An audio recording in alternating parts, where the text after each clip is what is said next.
अनाथ होने के बावजूद मधु एक पढ़ी लिखी आत्मसम्मानी लड़की थी। वो सरकारी स्कूल में टीचर थी। सभी उसकी प्रशंसा करते थे। एक बार स्कूल में वार्षिक मेला लगा, जिसमें चेतन स्कूल के प्रिंसिपल के बेटे, जो उसका दोस्त था, मेले में आया। चेतन एक इंजीनियर होने के बावजूद भी कामचोर और आलसी था। उसने मधु को देखा। यार ये लड़की कौन है? सब कुछ अकेले संभाल रही है। यार बड़ी आत्मसम्मान वाली लड़की है। देख ले, अनाथ होते हुए भी यहाँ तक पहुँच गई। जल्दी ही प्रिंसिपल भी बन जाएगी।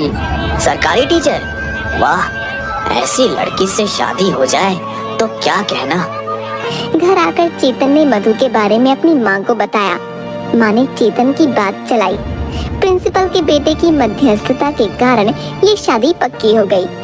मधु की सहेलियां उसे चिढ़ाती हुए बोली, क्या मधु, तो ये तेरे सपनों का राजकुमार है?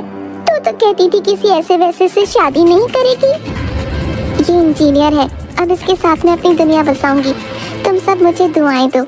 मैंने लड़के से बात की है, उसे कुछ भी नहीं चाहिए, सिर्फ एक अच्छी लड़की के सिवा।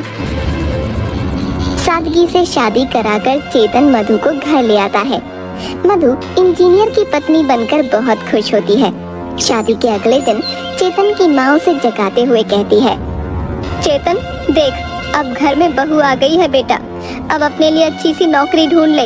इस तरह घर में पड़ा रहना अच्छी बात नहीं है। बेचारी क्या सोचेगी। अरे माँ, इसलिए तो बिना दहेज लिए उस अनाथ से शादी करी है, वरना क्या मुझे लड़कियों की कमी थी। मेरे से नौकरी वोकरी नहीं होती माँ, अब तो मधु ही नौकरी करेगी। हे भगवान, कैसा बेटा दिया है, बिल्कुल अपने बाप पर गया है। समझ नहीं आता बहू इसके साथ जीवन कैसे बिताएगी। माँ के ताने सुनकर चेतन अपने कमरे में आ जाता है, जहाँ मधु उसका इंतजार कर रही होती है। मधु उससे पूछती है, सुनिए, मेरी सहेली का फोन आया था। वो मुझसे पूछ रही थी कि आप किस कंपनी में इंजीनियर हैं। मुझे तो आपकी कंपनी का नाम ही नहीं पता। देखो, मैं तुम्हें पहले ही बता देना चाहता हूँ, मैं कोई झूठा मक्कार नहीं हूँ। अच्छी खासी सरकारी स्कूल में टीचर हो, बढ़िया तनख्वाह आती है, फिर भला मुझे नौकरी करने की क्या जरूरत। आखिरकार घर में भी तो कोई देखभाल के लिए होना चाहिए। ये आप कैसी बातें कर रहे हैं? खैर, चिंता की कोई बात नहीं है, मैं आपकी मदद करूंगी। हम मिलकर आपके लिए नौकरी ढूंढेंगे। नौकरी नौकरी, क्या दिमाग खराब कर दिया। इस घर में तो चैन से बैठ नहीं सकते। और याद रखना, कल से तुम्हारी छुट्टियां खत्म हो रही है। मैं तुम्हें स्कूल छोड़ने जाऊंगा और वापस लेने भी आऊंगा। ये क्या कम है? आए बड़ी। चेतन के जाने के बाद मधु उदास हो गई। उसने सपने में भी नहीं सोचा था कि उसका पति बेरोजगार और कामचोर होगा। वो तो खूबसूरत सपने सजाकर ससुराल आई थी। मैं अपनी पूरी जिंदगी किसी कामचोर के साथ बर्बाद नहीं कर सकती। मुझे इस आदमी के साथ नहीं रहना। मैं इन्हें छोड़कर चली जाऊंगी। सुबह होने पर चेतन मधु को स्कूल छोड़ाता है, लेकिन जब मधु को वापस लेने जाता है तो मधु आने से इनकार कर देती है। चेतन, तुम यहाँ से चले जाओ। मैं तुम्हारे जैसे आदमी के साथ नहीं रह सकती। मैं अपना जीवन अकेले बिता लूंगी। ये तुम कैसी बात कर रही हो? ऐसा भी कभी होता है क्या? मैं तो मजाक कर रहा था। जल्दी ही मुझे नौकरी मिल जाएगी डार्लिंग, मैं कोशिश कर रहा हूँ। चलो घर चलो। झूठ बोलकर चेतन मधु को घर तो ले आता है और कुछ कंपनियों में उसके सामने ही एप्लीकेशन भी भेज देता है। पर उसका दिमाग काफी परेशान हो जाता है। वो अपने दोस्तों से इस बात की चर्चा करता है। दोस्त कहते हैं, अरे चेतन, चिंता करने की कोई बात नहीं है। तुझे पता है, गांव के पीछे जो भूतकाल की गुफा है, उसमें एक पहाड़ी फकीर आया है जो सबकी मुराद पूरी करता है। चल उनसे मिलते हैं, वही कोई रास्ता बताएंगे। हाँ, मंगलू सही कह रहा है। मेरे भाई के घर भी ऐसी ही परेशानी हुई थी। उसने मेरी भाभी को ऐसी जड़ी बूटी पिला दी कि अब तक वो भाई की सारी बात मानती है। चेतन हरिया और मंगलू के साथ पहाड़ी फकीर के पास जाता है। पहाड़ी फकीर उसे देखकर जोर से चिल्लाते हैं, आ गया बच्चा, तेरा ही इंतजार कर रहा था। काफी दुखी लग रहा है, चिंता मत कर, सब ठीक हो जाएगा। बाबा के कमंडल में अपनी अंगूठी डाल दे और अपनी समस्या बता। धन्य हो बाबा, आपको कैसे पता चला कि मैं बहुत दुखी हूँ? अरे बाबा, क्या बताऊँ आपको, नई नई शादी हुई है अनाथ लड़की से शादी की ये सोचकर कि वो सरकारी टीचर है, सारी उम्र मुझे काम करने की जरूरत नहीं पड़ेगी, लेकिन वो तो मुझसे छुटकारा पाना चाहती है। अनर्थ हो जाएगा, ऐसा कभी ना करना।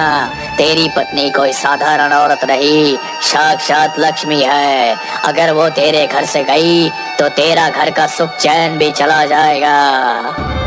लेकिन बाबा, वो तो रुकने को तैयार नहीं। एक ही रट लगाई है कि अगर तूने नौकरी नहीं की तो मैं यहाँ नहीं रहूंगी। हर घड़ी मुझसे नौकरी करने को कहती है। तो ये बात है, अपनी घड़ी कमंडल में डाल और बाहर जाकर मेरी चौखट की मिट्टी उठा ले। घर जाकर उसमें टमाटर मिला लेना और अपनी पत्नी के चेहरे पे लगाना। तेरी समस्या ठीक हो जाएगी। अगर उसका चेहरा खूबसूरत हो गया तो सब ठीक है, और अगर उसके चेहरे पर कोई मुसीबत आई तो तेरी बर्बादी निश्चित है। चल जा, अब बाबा का ध्यान का समय है। चेतन अपने दोस्तों के साथ पहाड़ी फकीर की चौखट की मिट्टी लेकर घर चला जाता है और फिर मिट्टी में टमाटर का रस मिलाकर मधु के पास आता है। मधु, बहुत थकी हुई लग रही हो। ये देखो, तुम्हारे लिए दिल्ली से फेस पैक मंगाया है। एक बार इसे चेहरे पर लगा कर तो देखो, सारी थकान दूर हो जाएगी। तुम कहती हो मैं तुम्हारा ध्यान नहीं रखता। ये ध्यान नहीं रखता तो क्या है? देखो चेतन, अगर तुमने नौकरी नहीं करी तो तुम मुझे इस घर में नहीं रोक पाओगे। तुम्हारा कोई फेस पैक काम नहीं आएगा। मधु मुंह धोने के बाद शीशे में अपना चेहरा देखती है। हे भगवान, ये क्या हो गया? मेरे पूरे चेहरे पर दाने ही दाने हो गए। हे भगवान, चेतन तुम मुझसे बदला लेना चाहते थे। अब मैं यहाँ नहीं रह सकती। ये तो किसी चीज की एलर्जी लगती है। दूसरी तरफ शीला बहू का चेहरा देखकर बहुत परेशान हो जाती है और बहू से कहती है, अरे मधु, तेरे खूबसूरत चेहरे पर ये क्या हो गया बेटा? लगता है किसी की बुरी नजर लग गई है।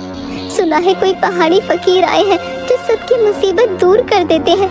मेरी भाभी की बहू को भी नजर लग गई थी तो उन्होंने ही उतारी। मधु अपनी सास शीला के साथ पहाड़ी फकीर के पास पहुंचती है। महाराज, हम आपकी शरण में आए हैं। देखे ना, मेरी बहू को न जाने किसकी नजर लग गई। इसका चेहरा रातों रात दानों से भर गया है। तुम बाहर जाओ माँ जी, मैं तुम्हारी बहू से अकेले में बात करना चाहता हूँ। शीला बाहर चली जाती है और पहाड़ी फकीर मधु से कहते हैं, बेटी, तेरा पति तेरा काल है। तेरी सास के सामने में ये सब नहीं कहना चाहता था। जितनी जल्दी हो सके उससे पीछा छुड़वा ले और अपने कान के टॉप्स कमंडल में डाल दे। चौखट की मिट्टी उठाकर अपने पति के खाने में मिला दे। अगर ठीक रहा तो बढ़िया है, वरना जल्दी से जल्दी छोड़ के चली जा। सब ठीक हो जाएगा। मधु घबरा के पढ़ी लिखी होने के बावजूद अपने टॉप्स बाबा के कमंडल में डाल देती है। शीला अंदर आती है। देख बेटी, तेरी बहू लक्ष्मी है। कुछ भी हो जाए, अपनी बहू को घर छोड़कर कभी मत जाने देना। मधु रात में चेतन के खाने में मिट्टी मिला देती है। खाना खाने के बाद मिट्टी के इन्फेक्शन से चेतन का पेट खराब हो जाता है। हे भगवान, अब तो सारी ताकत भी खत्म हो गई। इतने दस्त आए हैं कि जान निकल गई। अब तो बाबा के पास ही जाना होगा। अरे मधु, तेरी सैलरी आ गई होगी। तूने मुझे दी नहीं अभी तक। मेरी सैलरी तुम्हें क्यों दूं? बहू सैलरी इसे नहीं दे, मुझे दे, वरना घर का राशन पानी कैसे आएगा? तू बस खाने से मतलब रख, तुझे कोई कमी ना होगी। इस तरह कई महीने गुजर गए। मधु पूरे महीने मेहनत करती और सैलरी मिलते ही शीला को सारे पैसे दे देती। न जाने कैसी किस्मत है। एक तो निखट्टू पति, ऊपर से स्कूल का काम, घर आओ तो घर का काम। एक मिनट के लिए मुझे चैन नहीं। अब मुझे कुछ सोचना ही होगा। मधु अपना सारा सामान पैक करके घर से जाने लगती है कि चेतन आ जाता है। मधु, कहाँ जा रही हो? मैं तुम्हारे बिना नहीं जी सकता। प्लीज रुक जाओ। बस बहुत हो गया चेतन, अब मैं और यहाँ नहीं रुक सकती। मुझे कुछ हो रहा है, मुझे चक्कर आ रहे हैं, दिल की धड़कन बढ़ रही है। मधु, मुझे छोड़ के मत जाना। बेचारी मधु चेतन की हालत देखकर फिर रुक जाती है। इतने दिन हो गए, एक शिकार भी नहीं फंसा। ऐसा ही रहा तो घर चलाना मुश्किल हो जाएगा। आज गांव में जाकर लगता है कोई तो जरूर फंसेगा।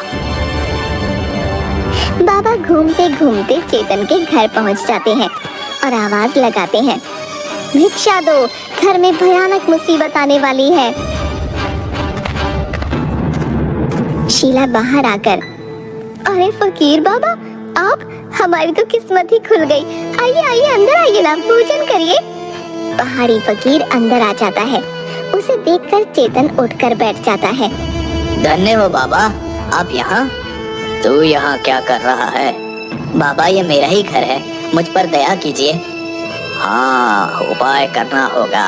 तू चांद और तेरी बीवी सूरज, इसका तेज जला देगा और इसके बिना भी तू मर जाएगा। अगर 1 साल तक हर महीने 5,000 देने का वादा करता है तो मैं सब ठीक कर दूंगा। मुझे मंजूर है बाबा, सब मंजूर है। चेतन के जाने के बाद मधु आती है। बाबा, आपने मेरे पति को देख लिया, अब कुछ बढ़िया उपाय करिए कि इसकी बुद्धि ठीक हो जाए। बेटी, उपाय तो हो जाएगा, पर 1 साल तक हर महीना 5,000 देना होगा। बाबा, पैसे की चिंता मत करिए, आप सब ठीक कर दीजिए। उन सब के जाने के बाद पहाड़ी फकीर मन ही मन सोचता है, शीला, तेरे दोनों बच्चों पर काली छाया है। मुझे अनुष्ठान करना होगा, वरना सब बर्बाद हो जाएगा। नहीं नहीं बाबा, आप अनुष्ठान कीजिए। पर उसमें बहुत खर्चा होगा, सोच ले। जो भी हो बाबा, परिवार से बड़ा तो कुछ नहीं ना। हर महीना 5,000 लगेगा बेटी, और अनुष्ठान 1 साल का होगा। मुझे सब मंजूर है, आप मेरे घर को बचा लो। किसी तरह 2-3 महीने के अंदर सबके सब बाबा को पैसे दे देते हैं, लेकिन अब घर में सब्जी, फल वगैरह सब में कमी आने लगती है। माँ, साबुन तो देना, बाथरूम में साबुन नहीं है। बढ़ाया राजकुमार, काम करना काज का, बिना साबुन के नहीं नहा सकता क्या? आज से घर में साबुन आना बंद, अब खुद की कमाई से ही साबुन लाना। माँ, मेरा जेब खर्च तो दे, तूने पिछले महीने भी नहीं दिया था। एक ढेला भी नहीं मिलेगा, जाके खुद कमा। आखिर माँ को हो क्या गया है? लगता है कोई नौकरी ही करनी होगी, वरना बाबा को पैसा देना मुश्किल हो जाएगा। माँ, पिछले 1 हफ्ते से घर में सब्जी भी नहीं आ रही। माँ जी, इतनी मेहनत के बाद सिर्फ अचार से काम नहीं चलता मेरा। अरे तो क्या मैं खा लेती हूँ? शर्म नहीं आती? निखट्टू कहीं का, तू कमाता होता तो कोई मुझसे हिसाब न पूछता। दूसरी तरफ पहाड़ी फकीर को हर महीने पैसे मिल जाते। अब बाबा रोज मलाई पकवान उड़ाता और चेतन के घर में बाबा को पैसे देते देते गरीबी छाने लगी थी। अगले महीने मधु शीला को 5,000 रुपए कम देती है। अरे बहू, ये पैसे कम क्यों है? माँ जी, इनकम टैक्स के पैसे कट गए। इस महीने मुझे 5,000 चाहिए, एक कोर्स कर रहा हूँ नौकरी के लिए। लगता है बाबा का अनुष्ठान काम कर रहा है। चेतन, तुम चिंता न करो, कोर्स करो, मैं तुम्हें पैसे दे दूंगी। लगता है बाबा का अनुष्ठान काम कर रहा है। उन दोनों को प्यार से बात करते देख शीला को भी यही लगता है कि बाबा का अनुष्ठान काम कर रहा है। चेतन 1-2 जगह इंटरव्यू देता है और उसे नौकरी मिल जाती है। अब सबको विश्वास हो जाता है कि ये पहाड़ी फकीर की महिमा है। नौकरी मिल जाने के कारण मधु भी चेतन के साथ प्यार से रहने लगती है। अगले महीने शीला, मधु और चेतन अलग अलग बाबा को पैसे देने जाते हैं। मधु चेतन को देखकर छुप जाती है और वीडियो बनाती है। जय हो बाबा, आपका अनुष्ठान तो काम कर गया। ये लीजिए आपके 5,000, बस अपना काम पूरा कर दीजिए। कोई चिंता की बात नहीं, सब हो जाएगा।